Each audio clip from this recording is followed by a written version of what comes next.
Welcome to Think What You Will podcast, episode 9, here with me, Jason Soares, and my co host, Rodrigo Pontes. So today for our ninth episode, we're going to be talking about Gen Z's fears and the uncertainties about them. So Jason, you picked this topic for today. Yeah. Would you like to enlighten me and everybody else about it a bit? Why did you pick this topic? Okay, well, I chose this topic because actually I was listening to a podcast, and there was something that struck me was that, we obviously, every generation throughout history has had its own struggles, had its own doubts, its uncertainties of the future. And I thought, like, nowadays with Gen Z, we are like in a very complicated world, a very complicated situation, and I would like to, analyze a little bit of the fears that we have today, being also a Gen Z uh, youth. Okay, that's interesting. So walk us through. We both did some research, right? But Yeah. for you, what would you say are the is the biggest fear that, in a generalized way, that Gen Z has? Well, I think there's quite a few. There's obviously different types, right? There's economic fears, there's social fears, there's political fears. I think there's a lot of different areas that youth have a lot of uncertainty about. Like where's our world going? 20 years from now, what is the type of world that we're going to be lived in? What kind of world we're going to be living in? And I would think a lot of youth have that.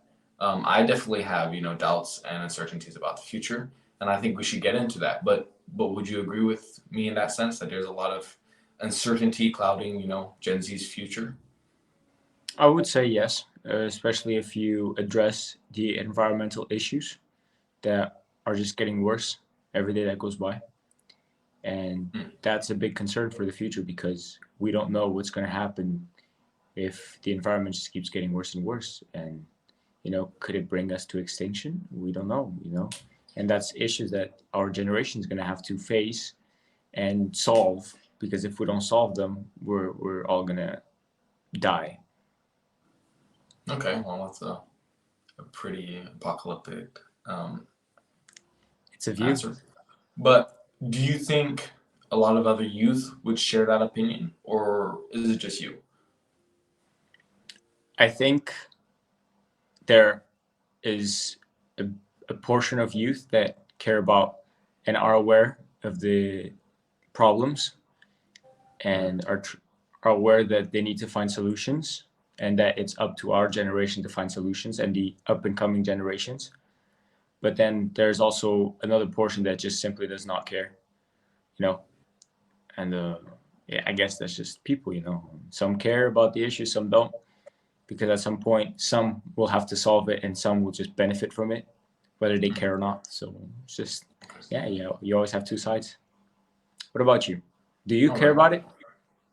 Well, that's something I was just thinking because I was like, well, what does it mean to care about it? You know what I mean? Like, does it mean just like, I don't know, not using plastic straws, or does it mean not actively being more polluting, or does it, you know, not caring just be like, oh, you're just living your everyday life and not really changing it? I say to the extent is to try to do the most you can do individually and as a person, raise awareness, tell others to do the same, just raise awareness and just do it yourself and lead by example. Okay. Because I don't know, I don't really feel like the climate problem is as big as they make it up to be. Like, the world's gonna, not exist in 20 years because of climate change and things like that. I wouldn't say it's not going to exist, but I will say that there's going to be some changes in terms of weather, in terms of Mm. breathable air, just in general. There are going to be some changes that we will notice in a few years if people don't address this issue. But we could say that this is one of the biggest fears, environmental collapse. But what would you say would be another big fear that our generation could have? Um, I definitely think, well, I think like economic uncertainty is one of the biggest ones, right? Because like I feel like climate change is the kind of topic that's not relatable to the average person, like somebody, living your family life, working hard. Like that's not constantly in their mind, or when you're in university, when you're studying for a degree. I don't know if climate change would be the first thing that comes to my mind in terms of like fears and uncertainty for the future. I would say more like, you know, do I have a job in the future? Is are robots going to take over the workplace and things like that? So why don't we dive into that a little bit? What is your what is your opinion on the idea of that, 20, 30 years from now that robots could take over our jobs? It's not even a fear. It's just something that is going to happen. You have like up and coming systems such as ChatGPT that do a lot of things and help a lot and is a constant learning system. And I would say if they were to implement ChatGPT into jobs like a system that would resemble a bit and be better and more improved, that would take a lot of people's jobs. And with the world becoming more automatic in terms of machines and everything, if we keep developing systems like that, it's good. There's going to be a point where a lot of people are going to be out of jobs because robots will be doing it for them, or just online systems that will be doing it for them. What kind of jobs do you think something like ChatGPT would be taking? I would say in the medical field, if at some point they manage to be able to get machines to do a doctor's job perfectly without margin of error, and just better than any human would be, then it could affect anything, from factory workers to, I think, no job is safe, because if you can teach an online system to do something or a robot to do something, then at some point any job is up for the taking by robots or by technology itself. Oh, I think that depends. I don't think that's necessarily true. Like, for example, if you talk about the medical field, right? Like, I still think there's positions in the medical field where people with like human consciousness and ability to make like moral decisions will still have a place. Like, a robot can't maybe decide whether to save, one person or the other, right? Like, let's say you're in a situation, there's two people who are both in need of immediate surgery. It could be like a lung surgery or something. You only have one lung. Who does it go to? On one bed it's a 80-year-old man who's near the end of Yeah, his life, but if you and have on the more other side it's a machines, kid. Like how's a robot going to make that decision? but I didn't say that they would take over completely from all the jobs. I just said that they were going to take over a lot of jobs. For example, let's say a medical team has a team made of 20 workers. Let's say that's team one. Yeah. And then let's say you can bring in a robot that can do the job of 10 people. 10 people are going to be out of a job. You get what I mean? I don't mean Sure. all the important positions are going to be taken. I think humans should keep the important positions, but if you look at the latter, I think robots will be able to take a lot of jobs away from people, and a lot of people will suffer for it. Mm. Do you think that those people could possibly shift into other areas? Because when I was, thinking of this topic and things, one of the ideas that I came up with, or one of the ideas I had is like, for example, today, right, even without robotization, right, um, we have a huge shift to people who are like working in entertainment, like YouTube, movies, actors, and stuff like that. Like, it could be one possibility that, people will start shifting more into that kind of, Industry. um, yeah, that kind of industry, right? Because no matter what you do, robots can't take that over, right? I mean, sure, they can do things like maybe edit your video or something like that, but like they can't be content producers, for example. They can't be original enough to think of blockbuster movies or films, or they can't have artistic styles that make people unique. You know what I mean? So I'm not saying that's gonna get 7 billion people in the world employed, but I'm saying that's an example of, for example, I think somewhere where people could start working more in that industry while robots take up maybe more, let's say, dirty jobs. Like, maybe robots could take, being taking out the trash, or like jobs that are not so nice, not so fun to do, right? Maybe even lower paying jobs, and the rest of society could shift to a different spectrum of work. What do you think about that? I completely disagree with you when it comes to your example of, oh, people could switch up to the entertainment industry and others, because especially when it comes to the entertainment industry, in order to be able to make a life out of it, you have to be able to have an income. And Mm-hmm. a lot of people won't be able to do that. A lot of people won't be able to generate that income from YouTube because those big YouTubers, they create content and they've been around the field for like 10 years. And it's something that you can't just switch up and start from the beginning and earn like that.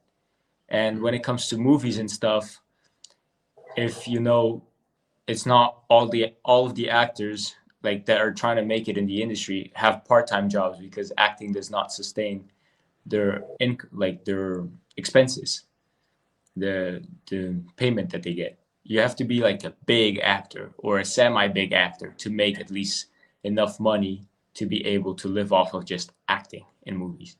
So I disagree with your point there. You could just switch up to entertainment industry. You can, but you got to be dedicated and you got to work very hard in order to be able to make a living out of it. And like, Understandable. it's, But don't you think that if society did shift, also the societal norms would also shift, right? Like maybe now in our current situation, that's unthinkable because yes, people who are running, content and content creation that's, not popular stuff, yes, they don't have any revenue and things like that. But, if society did shift in that direction, maybe it would become like a job. Like the fact that you were on YouTube or stuff, you were meant like monthly paid or something like that is a possibility. But I'm not saying that's exactly what's going to happen. But it was the hypothesis that I wanted to talk about. well, we've addressed a couple big fears, but what would you say is another big fear? Like coming from you personally, what would you say is a big fear from your point of view? Um, well, I mean, I think there's a lot of societal fears. I think that would probably be where my most uncertainty lies. Like, especially now living, in Europe and things like that, like Western society, like where are we going? Where are we going with that? Like, what is Europe? What is America going to look like? Is it just going to become, you know, I don't know. Like, it's crazy, but it seems like we don't know if even for example certain races that were once predominant in Europe become minorities with the amount of like immigrants coming in and things like that um and how that would impact us, right? you know what is the future of countries, right? Like the percentage of immigrants now in Europe is huge, and now they're becoming citizens, and that's good, it's not a problem, right? But Mhm. the lack of family values also results in like less kids for certain races and are and I think it's an interesting demographic to think about. But what is there to address about it? So a lot of people need to immigrate from their Well, countries like because their living a lot situation of is terrible. a lot of people are not having kids anymore. For example, in you know in Western society like Europe and America, right? I mean, in Well, China too, but that's for other reasons. I'm not sure, but I'm pretty sure we've hit 8 billion people in the world. Yeah, but it's not because of Europeans. It's because of other countries. That's what I mean. Like it's because of other countries who continue with their set of values, like countries in Africa, countries in South America, countries definitely in the Middle East, um, that are carrying those demographics. It's not white Europeans and things like that. Well, I don't think we have hit 8 billion in a world population yet, but we're very close to at least, or Yeah. probably hit it. I don't know yet. But it's a lot of people, okay? Mm-hmm. And if society just keeps on growing and growing and growing to 9, 10, 11, 12 billion, the world's going to be overpopulated. There has to be a balance. So if people don't want to have kids, it's their choice, to be honest. It's a mentality thing. If they don't believe they want to have kids, and I feel like nowadays there's a lot of people that don't want to have kids. because they're like, for example, one big example is there's a big fear, especially within our generation, that uh, relates to economic stability. You know, everybody wants to be economic stable before they have their first child, so they can be able to take care of them. You know, pay for their things. It's not, and there's also a lot of awareness when it comes to contraceptives in order to not have babies. Yeah, but that's also, a privileged, almost like a privileged um, European kind of American mindset, like be economically stable before you have kids. Because families in Africa or like even families in Europe who are, you know, on the lower economic scale have more kids than those on the higher side. And so it's not necessarily representative being like more financially stable and having more kids. And that's kind of the irony here is that actually the rich technically are having less kids than the poor. Um, and countries outside of Europe, countries outside of America are having a lot more kids than Europeans and Americans. If you're talking about third world countries and a big continent such as countries in Africa and just Africa in general, of course Mm-hmm. they're having more kids than Europe and America and even China and other countries, because if you think about it, for a family that's in that kind of situation, living in a third world country where income is very low, if you up your numbers, if you grow your numbers, you have more income when it comes to household income. So I would say that would be one of the biggest reasons as to why they have a lot of kids. And also, there's not a lot of awareness when it comes to contraceptives in those regions, and they're not as developed. Okay, well that leaves the argument of whether it's good or not to have kids for the population, right? It doesn't relate. How so it doesn't relate? It doesn't relate because it's just different cultures, different mindsets, and you know, Right. But I exactly, feel that's like what I'm talking people. about. It's different cultures and different mindsets. But the thing is, people don't realize the implications of their culture and their mindset, right? Because it's very nice to say when you're living in Europe and things, and you're like, oh, I want to be economically stable, I only want to have one kid. That looks nice. And you're like, oh, our population is fine because we're at 7 billion. What you don't realize is the population, for example, if you're white, is probably diminishing, right? And if maybe you're black, it's probably going up. And so in the current, moment, it's like, oh, it's okay, it's fine to have one kid, but 10 years from now, white people are going to be a minority. But we're all people. I don't think whether a person of a certain skin color is a minority or not is a No. big difference. Everybody's equal, so I don't think that's a big issue when it comes to that. And also, I don't think when people are thinking whether or not they should start a family with their partner, I don't think they consider what is going to be the world implications. Like, it's not like they have the duty, oh, I need to have one kid to keep the world going. So it's also unfair to ask people, oh, yeah, you need to have kids. It's up to a person. And people, when I have less babies, when I have more babies, it's up to them. And then whether or not that brings us to extinction, then that's a problem that is going to Yeah. be addressed when that time comes, I guess. Well, yeah, I think that's running. I personally think that's running away from like normal values where you're like, fuck the public, right? Fuck society, right?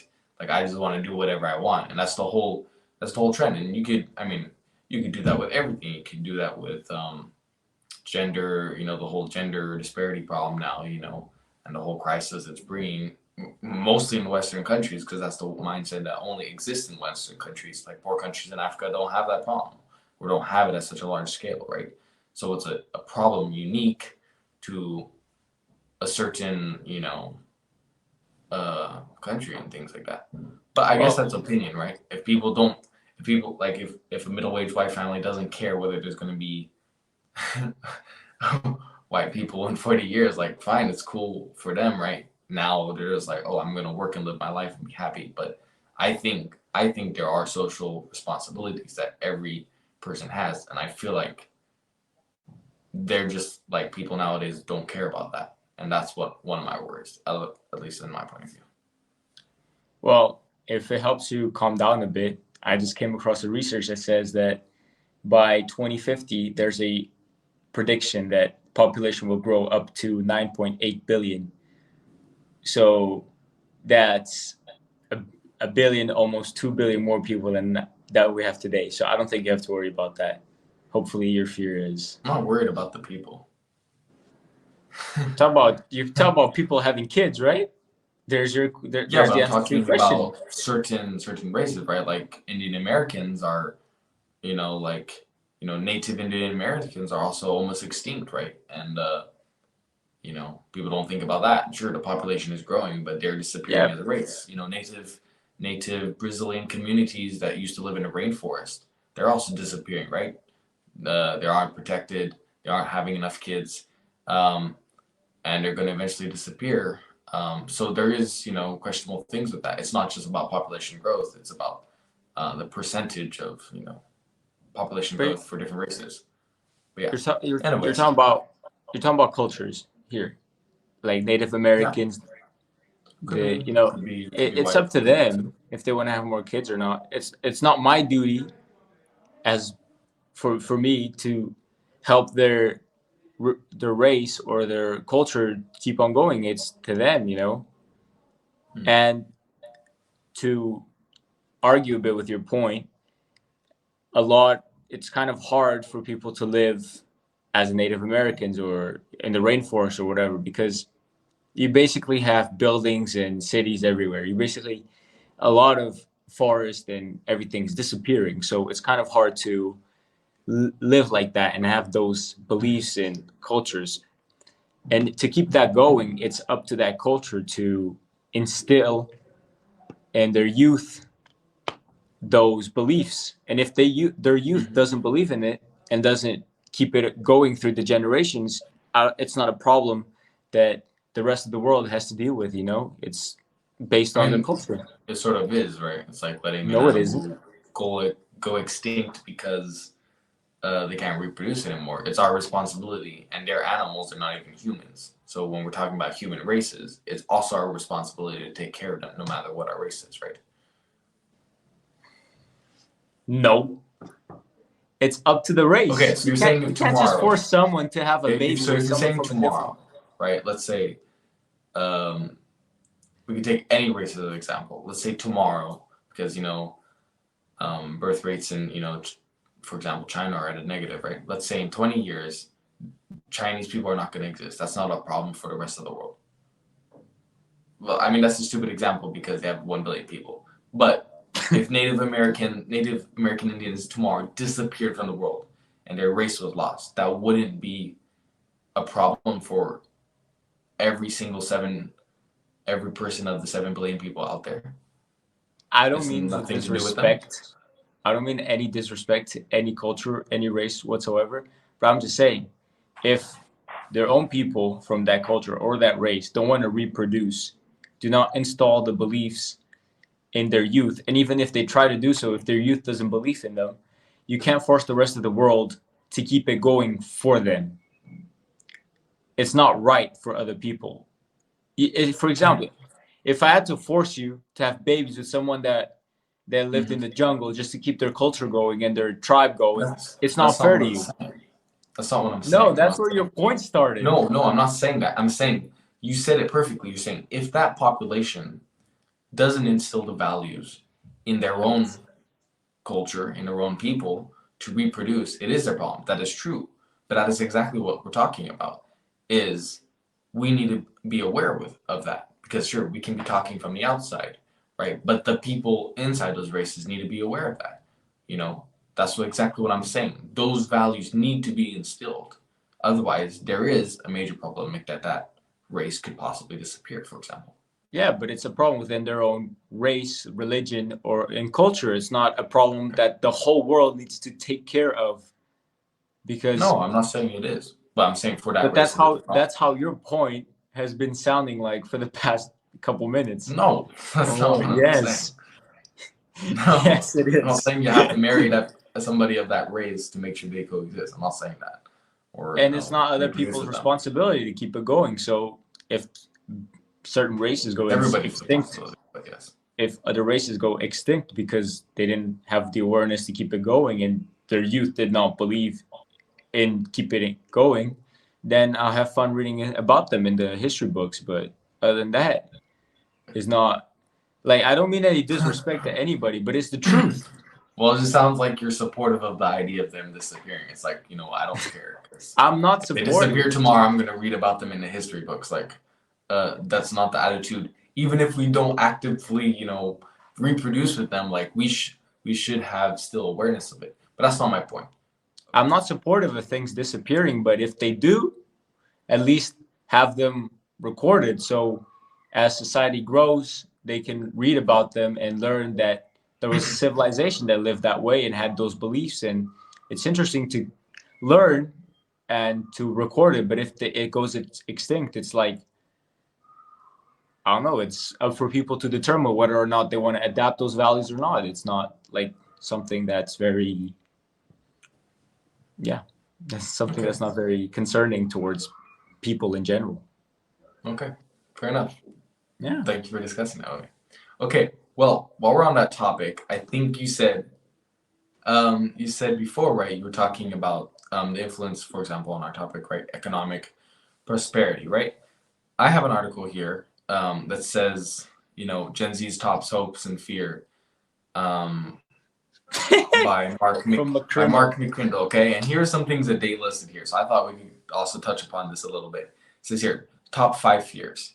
Not having. Let's go, by a list and discuss every one of them. Number one, they said not having enough money to live comfortably. 65%. What do you think of that? I agree with it. It's something that people care about a lot Okay, and because do you, do you think this is something that's prominent just today, or and wasn't prominent in years past, like I think last it's just generation? I think it's just a problem for people in general.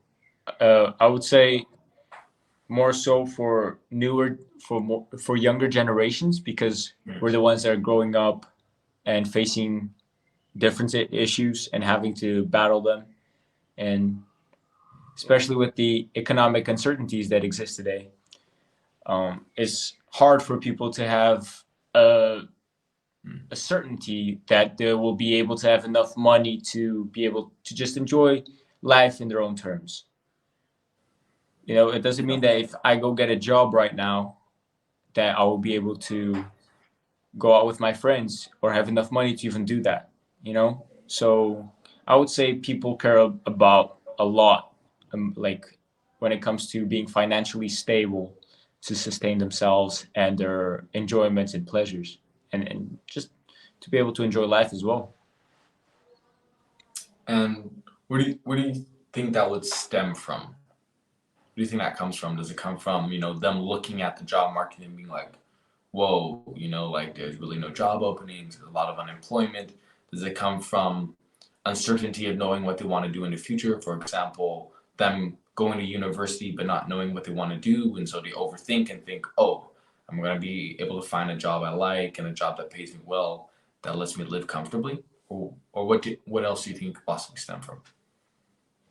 Yeah, it could also come from seeing, social media, people being on yachts every weekend and flying on private jets and things like that, and just enjoying life and not working as much. It just stems from a lot of things. It's hard to pinpoint exactly what would be the biggest reason for people in the general consensus, but it's just it's something that people care about a lot, because if you don't have enough money to buy food, to buy the things that you need to live on a daily basis, then Yeah. you're not gonna have a fun time with your life. Hmm. You will struggle Fair a enough. lot. What about you? What do you think about it?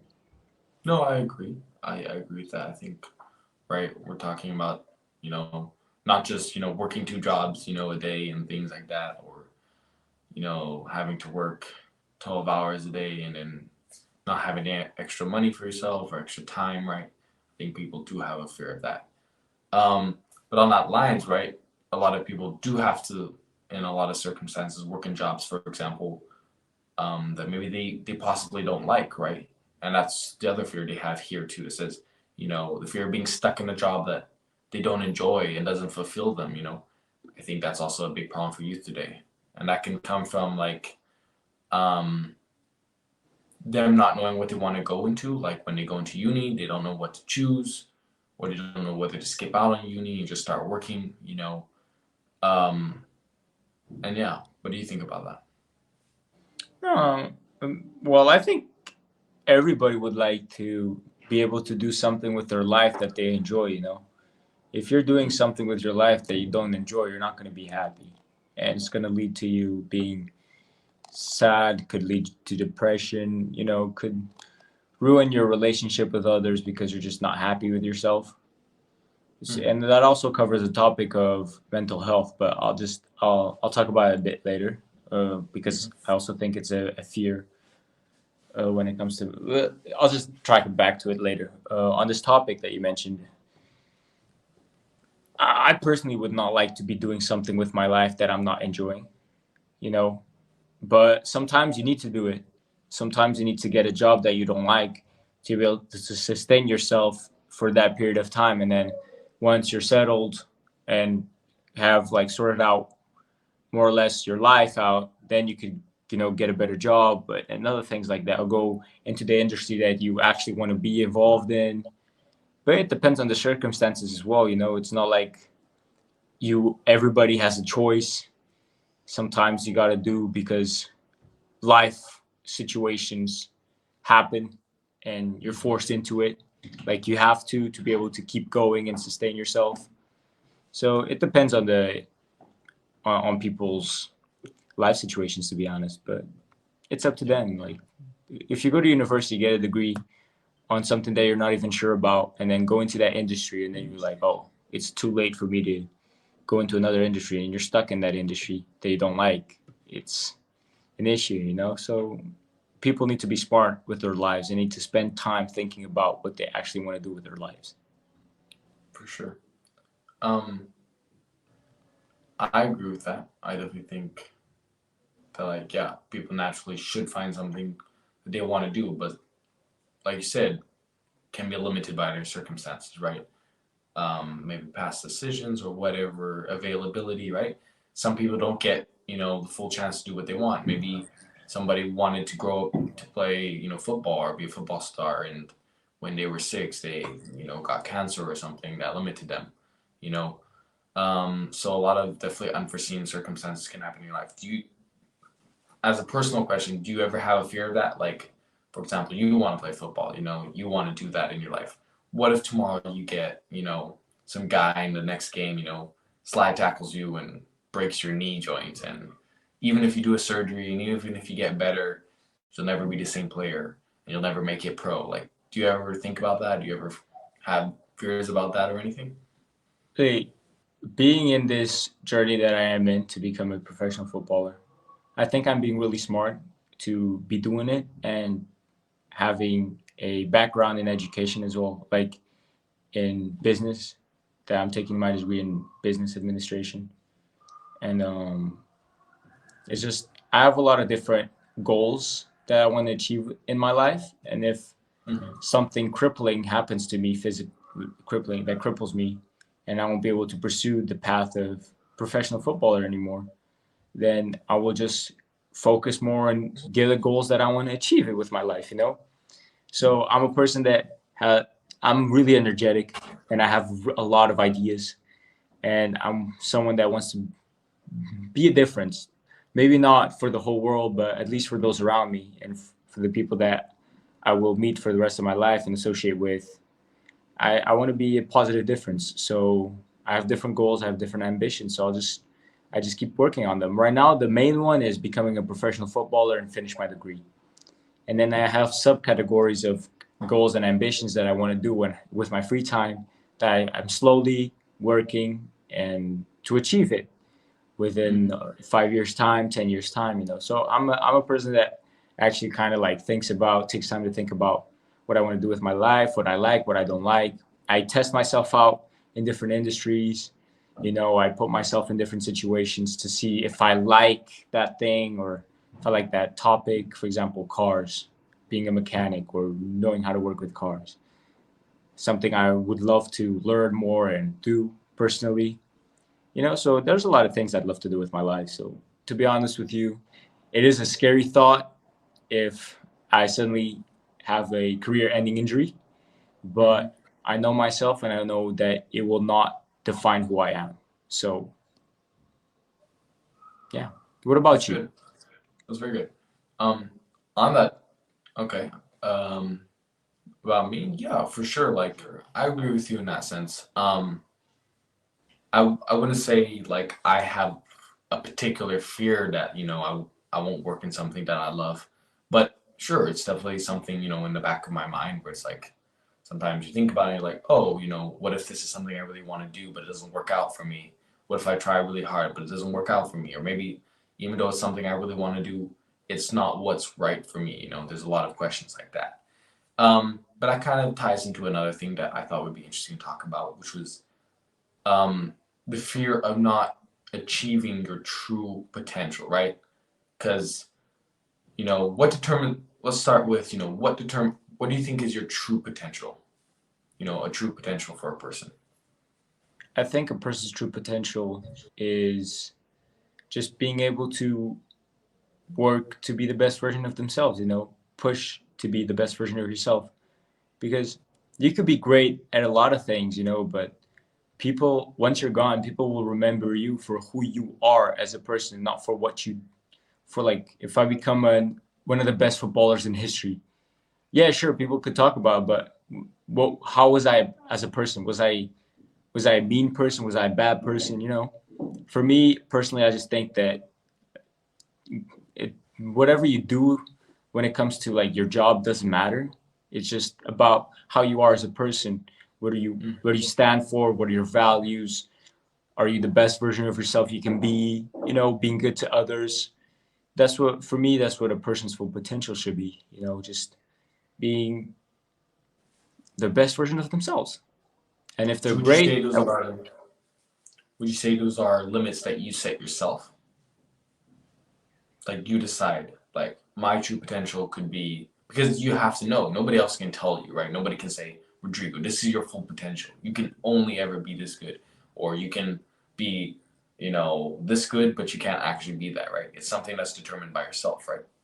look, as someone that has been surrounded by people saying that they were better than me at some things, when it comes to football, for example, I was always surrounded by people that were always better than me or whatever, always say that they were better.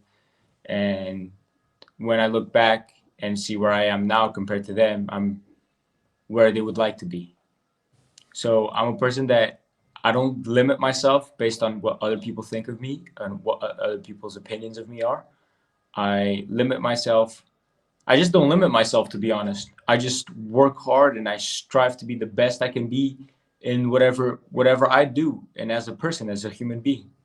So I try to be the best version of myself as a football player, as a friend, as a son, as a brother, you know, as a boyfriend potentially.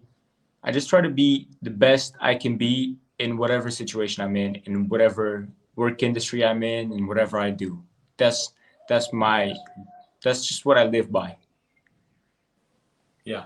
I think nobody, you know what the thing is about true potential? I think that nobody knows what it is because your true potential you only know when you reach the limit. So you can't set a limit on yourself if you've never been to that limit. Because you could say, oh, my true potential is, you know, something tangible, right? Let's say running 100 kilometers in a certain amount of minutes. How do you know that's your true potential? Only If if you you can't do faster than that. if So you can I run a believe hundred kilometers in a matter I'm of not saying minutes, that is crazy. I'm not saying I'm saying an example, right? Setting I know. I'm a just goal, messing with right? you. But I think that true potential is something that you just have to keep pushing for. And you might never meet because as long as you can keep progressing means you still have more potential. If you train today, you get stronger.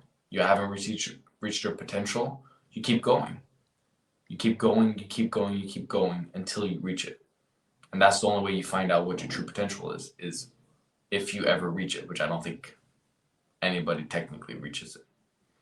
Because I don't think there's a limit when it comes to potential, because you can always grow as a person physically. You can always improve in any aspect in your life. So it's really hard to say that there's a limit to it, or to where you reach a point and be like, I cannot learn anymore, I cannot grow anymore as a person. I Mm. cannot do that, I cannot do other things. Because that's the interesting thing about human beings, and that's what makes us as a species so special, is that we can do a lot of different things, and we could be rational as well, and we could just, if we put, like, for me example, if I put my mind to something, I will Mm. do everything in my power to do it and to just get better, better, better. I don't look at it, oh, I have to be the best at it. No, I just want to be the best I can possibly be. And that's what I like to live by. Right. What about Yeah, you? that's exactly what I agree to, right? Exactly what That's you said. good. Like you just keep pushing, you keep pushing, you keep pushing, because you don't know what your true potential is. You just gotta work and give your best. Tying that back into my question, my original question is, do you think, would you ever fear not reaching your full potential?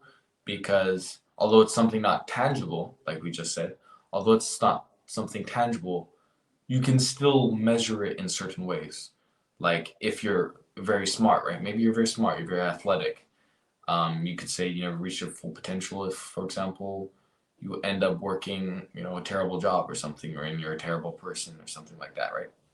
Could you say But that? you're just limiting it.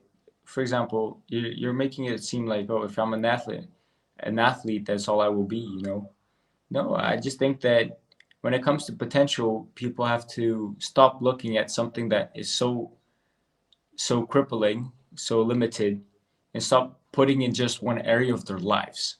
They should just apply it to them generally, as in, I want to be a boxer. Oh, Mm. I wasn't that good. I reached my potential as a boxer. No, it's just, it wasn't good. You learn stuff, you grow as a human. Because I think Mm. potential is more towards who you strive to be, who you grow to be.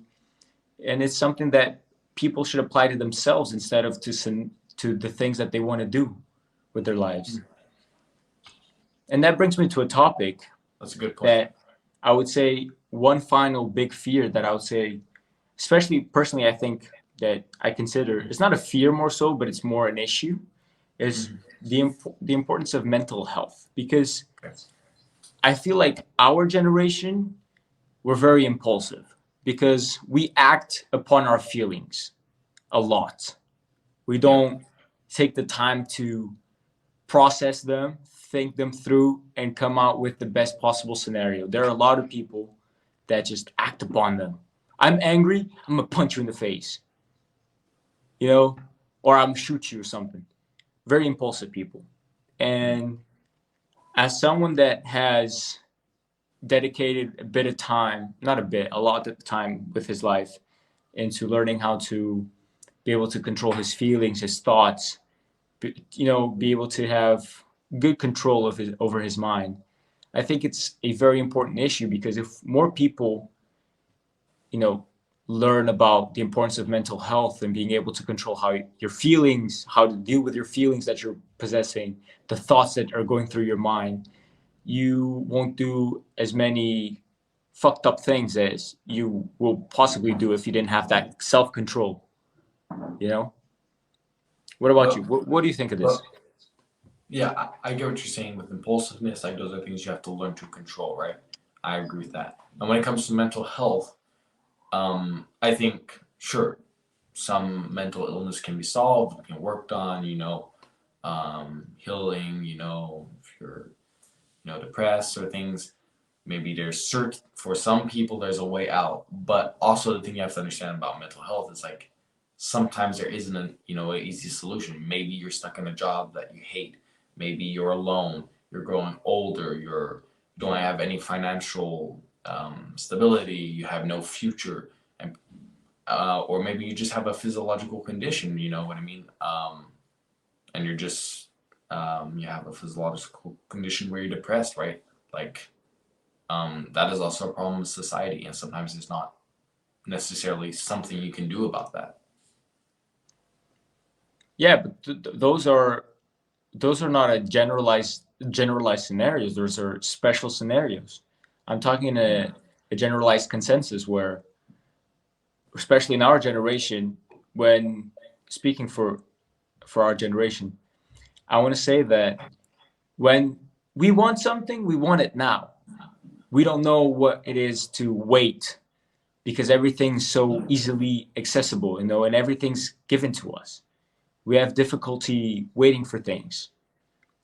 So what I mean is, and there's a lot of people in our generation that, if you look at percentages, depression has grown a lot, especially in our generation. A lot more people are depressed within our age group. And one of the main reasons I think that is because they don't have control over their feelings, their own mind, and their thoughts. They're not able to control them. Mm. And if they take time to learn how to do that, they would be happier with their lives. Okay, I get what you're saying, but I would point to that. Do you would do you think that these statistics that we have today, for example, like the fact that our generation is technically more depressed than previous ones, you think that's really valid? Like maybe there was an increase. I'm not saying there wasn't. Maybe there is an increase in mental illness and mental depression, for example, in our district. I'm not saying that.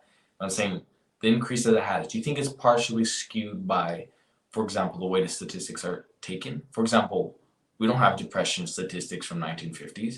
We don't have it from years ago, so it's hard to compare, right? Even from 20, 30 years ago, you say, oh well, we started having you know, polls about this depression and things. Yeah, well, the criteria was different. Like maybe in the 1990s, when there was a poll, some guy who was sad or lonely wouldn't have registered as depressed. And today, because this word depression has been so overused that everybody's like, oh, I'm struggling a little bit. Like this month, I'm not feeling happy.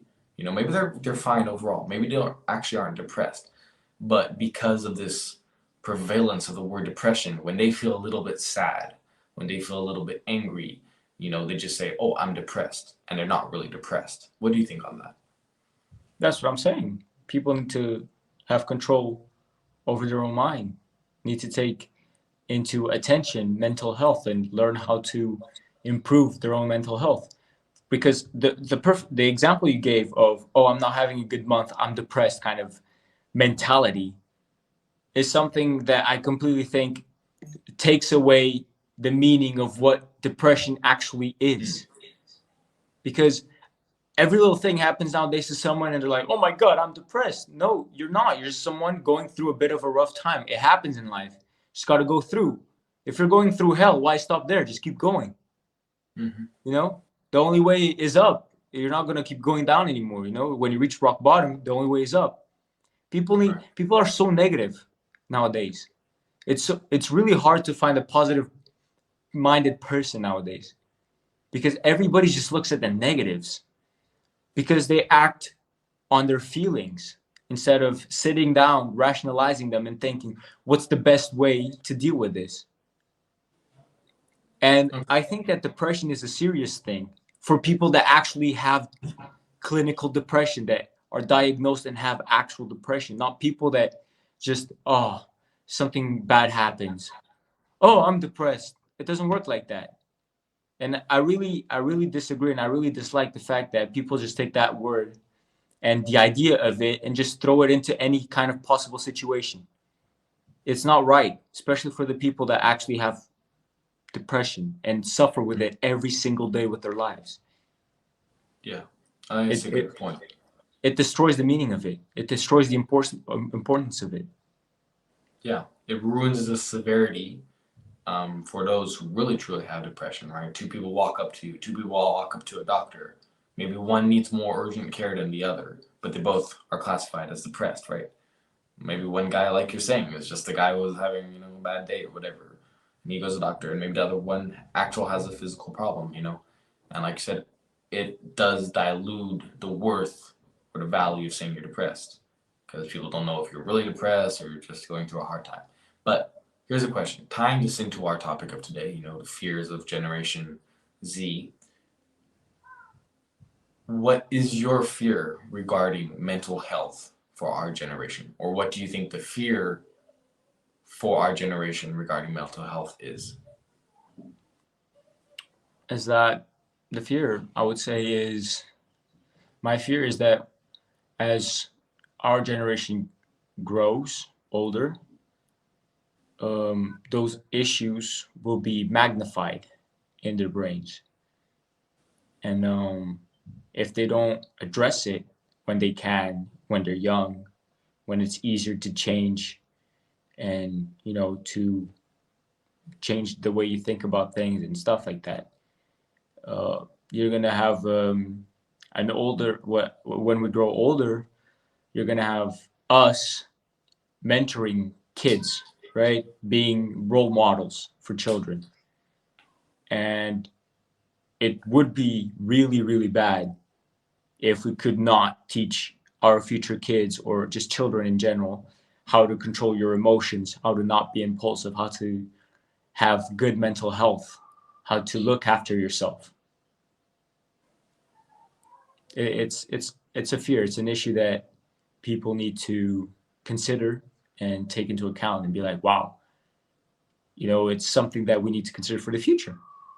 Mm, What yeah, about you? Don't you definitely. think? Because as a generation grows older, these fears, right, or these problems in terms of mental health will only get embedded in them, Yeah. when they're young, they start out with problems, mental illness or doubts or negativity, right? As they grow older, they'll become more ingrained in them and it'll just be harder to root out, right? And what do dealing with this problem, what do you think the solution would be, in your opinion? The solution to for people to have better mental I'm not health. sure. I'm not sure there is a solution. Obviously, if there was a solution, maybe we would have found it by now. But how do we address this? I What don't do we know tell? What do we if tell I'm our the fellow Gen Zs what to do? I'm not the most qualified person in terms of expertise to be giving a solution, but for me, what it works personally is that I just take time to gather my thoughts, my emotions, and just go through them, because that's just how I do things. And when I was younger, I was more impulsive. I was less in control of my emotions. But as I grew older, I wanted to be. I always had this aim to become a better person in general. So I always look up videos and books and just articles of how to improve as a person. And then I came across the issue of mental health and how to improve it, how to take control of my mind, training my mind, being able to not react based on the emotions I'm feeling. And just, yeah, and it's something that people should do. Just watch videos, read articles, read books on how to be able to train your mind to be more positive, to instead of looking things so negatively, to be more positive, and to just read about different scenarios and just be able to be considerate and just think and be in control of your mind. Don't let your mind control you, you know? So bringing up our next topic, which we got last. I think there is a generational fear, which is the fear of not finding love, the fear of not finding a partner, um, and that kind of relates to mental illness. But discuss to me a little bit about this. I personally am not affected by the chance whether or not I will have I will meet the love of my life. I'll have love. Mm. I've experienced a relationship in the past where I fell in love. It was great. Had our issues and stuff, like any relationship and stuff. But it's something that I personally do not need on a daily basis, and especially nowadays where, you know, we as men, we have to work 20 times harder than our grandparents to find quality women.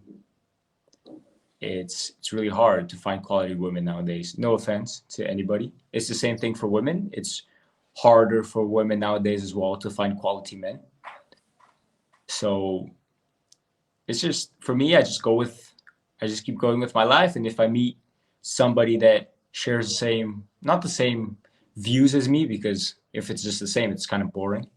But somebody that challenged me to be better, somebody that improves me, and somebody I fall in love with, and they fall in love with me, um, then yeah, I'd love to meet a woman that I would fall in love with for the rest of my life, and she would fall back in love with me. But it's something that I really, it doesn't.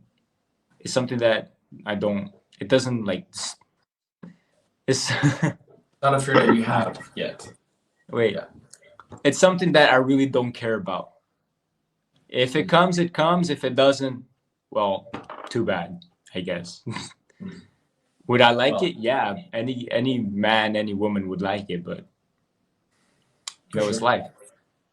What about you? But I definitely think there's a lot of people out there who are afraid of feeling alone. And sure, maybe like in certain periods of their life, that's not so major fear, right?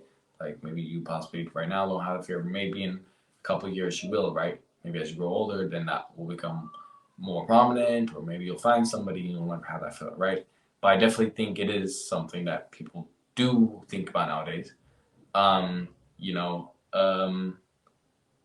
like you said about quality of partners, right? Like there are a lot of people from both genders or whatever gender they are that find themselves quite alone in life, and they think like, oh, I'm just gonna live the rest of my life alone, right? Um, so definitely, I think that's something that does exist. Of course, but I feel like a lot of people struggle with that and fear that they will never be in love because they're just scared that they're gonna end up alone. Mm-hmm. And as someone that spends a lot of his time alone because I just do my own things and do my own work, I just sometimes hang out with my friends and family. But I would say on a daily basis, I spend a lot of time by myself. I would say that if you're not comfortable being by yourself and in the company of yourself, then you don't love yourself. There's like you don't like yourself because you gotta. I think it's a really big strength if you're able to just be by yourself and enjoy that time, enjoy who you are, do things you like. I'm not scared to be alone. I enjoy my alone time, to be honest. It's nice. It helps me develop myself, tackle bad things that I've done throughout the week, bad thoughts or whatever, bad actions that to get better, uh, do things I would like to do. So people should learn to be okay with who they are, and it's okay to be alone. If you jump into a relationship because you're lonely, it's not going to be a very fruitful relationship. For Things sure, come for those who wait and for but those I that don't. work towards it. I don't think we're talking about temporary, like being by yourself. Like, I think that's a good thing to do, right? Is be alone, learn about yourself until you're ready for a relationship, like you're saying. But we're talking about being alone permanently, like never ever finding somebody. And that's different than just being like, oh, between relationships or in a period of your life, maybe you're young, maybe you're a teen, you're like, oh, dating's not the most important thing now. Maybe you're in your 20s, you're prioritizing your career or your relationships. That's all right. But permanently, like over, like till the day you die, never finding somebody. Or maybe you found somebody, but messed up with it.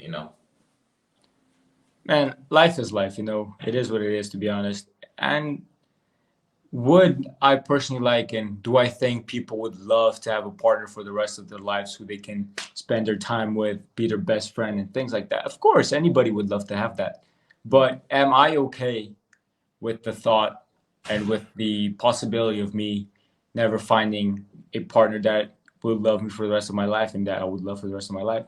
I'm completely fine with that. I have my family, I have my friends, my close circle of friends, and that's more than enough for me. because I surround myself with my family and my friends. And if a special girl ever walks into my life, I would love to have that. But if there's never a special girl, then I'll be happy either way. Fair enough. What about you? Well, yeah, I think I'm also like you in that sense that it's not the biggest thing on my mind. It's not something I think about on a day like, oh, will I end up alone? Like, yeah, I wouldn't want to for sure. Like, um, I want to be, in a relationship and want that long term. Even if it's not right now, even if it's not, in the next 10 years or whatever. But yes, I would desire that. But I wouldn't say I have a fear of it. But I know that a lot of other people do, and that's why I'm bringing up a lot of people nowadays. I don't know. It could be for a lot of reasons. It could be their struggles, right? Mental health and things like that. Like we're talking about economic uncertainty, right? A lot of Yeah. people grow up in tough situations where, you know what, the one thing that they hope for in life is like a reliable, partner and things. And they're like, if I don't get that, like already with all the other bad things that are happening in my life or the not perfect things happening in my life, at least I will have, a partner. And if I don't have that, well, that really sucks. You know what I mean? Um, but that's, I think, why I brought up the topic. But for me, I think life has its route, and hopefully, you take opportunities and you learn with them and you take advantage of them when they do come, right? So, yeah, Exactly. that's my opinion. Well, finishing up that last topic, that last fear that we think is a generational fear that our Gen Z faces, I would like to end the episode. I think that we learned a lot this episode. We had really good discussions. Don't forget to follow us on our Instagram, TikTok, and other social media. So please do that. And thank you so much for tuning in. Thank you, and see you next week.